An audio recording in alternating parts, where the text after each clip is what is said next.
Hey, Spencer, Corey with Creative Habitats. All right, I've completed most all aspects of this design, so let's go on a tour. First and most important part is this area through here.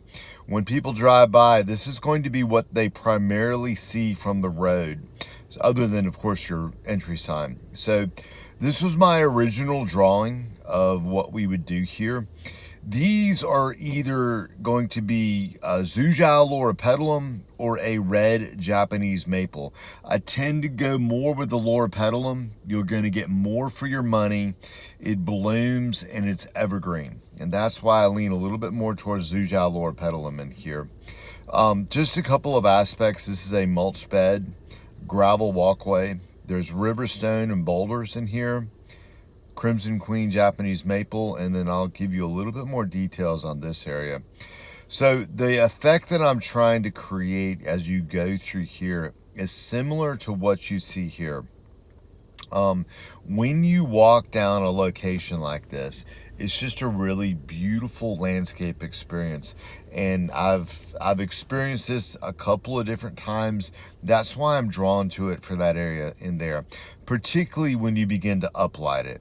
It is absolutely gorgeous when you begin to uplight that area, and that will create a lot of ambiance for your customers. So when we look at this area, this is the photo area. And what I wanted to do is really focus on summertime plants in here. So this is one of the renderings. This is actually supposed to be a Crimson Queen Japanese maple, but I've got a bench for people to sit here. These are oak leaf hydrangea. In the background, I have a stilby. In the foreground, I have very colorful hosta. But the primary focus of this was for summertime. That's when I wanted this to really stand out. And there's more color and ideas that I have in this. It's just the AI wasn't picking it up too well.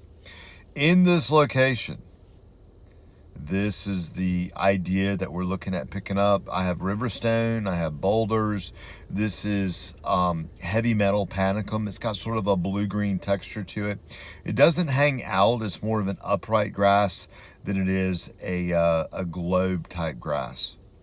As we move over to here, things that I want you to pay attention to are this hedge back here, these guys, and what we have going on right in here. This is the drawing, and here's the AI. I've tree formed the loropetalum.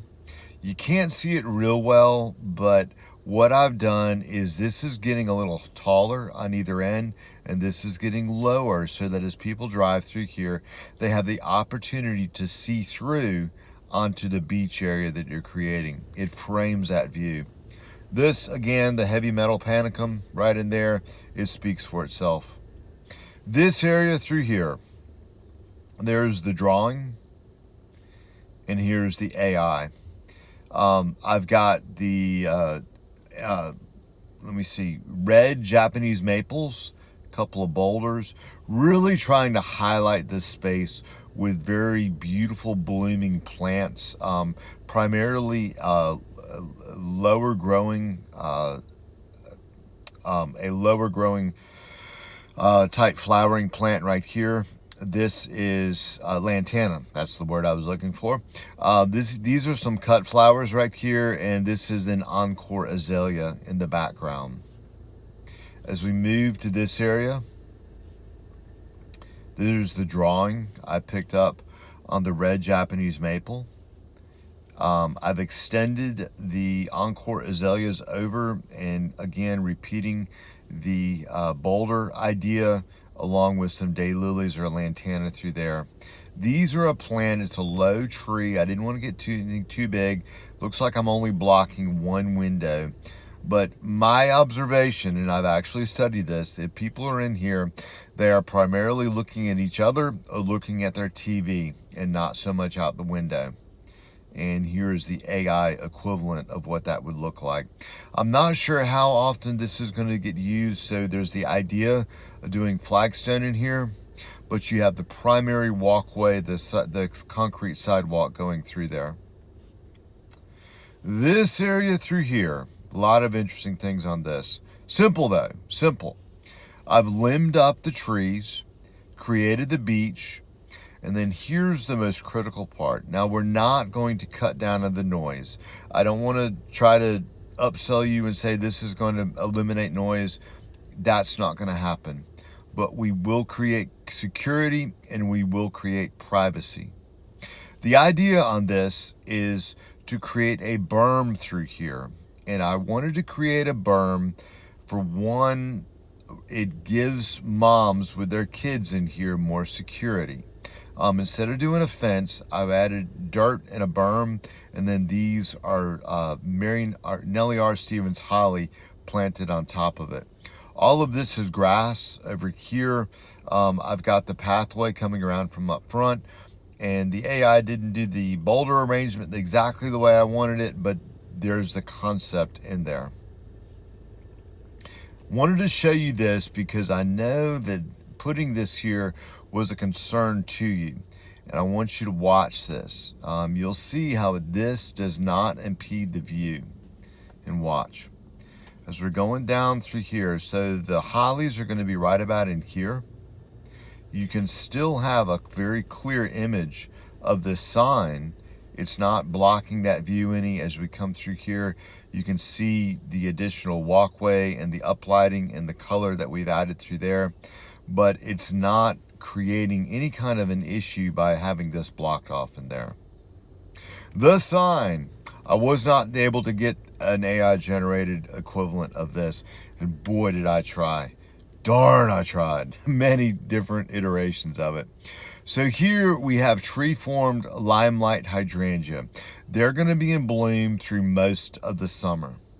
These, again, are the same encore azaleas that I've used back here.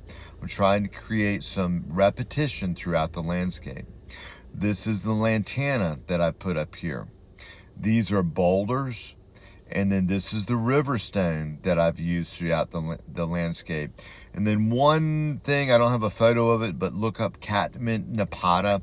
Very, very beautiful blue ground cover, blooming ground cover. That would be neat, just trailing off down through there.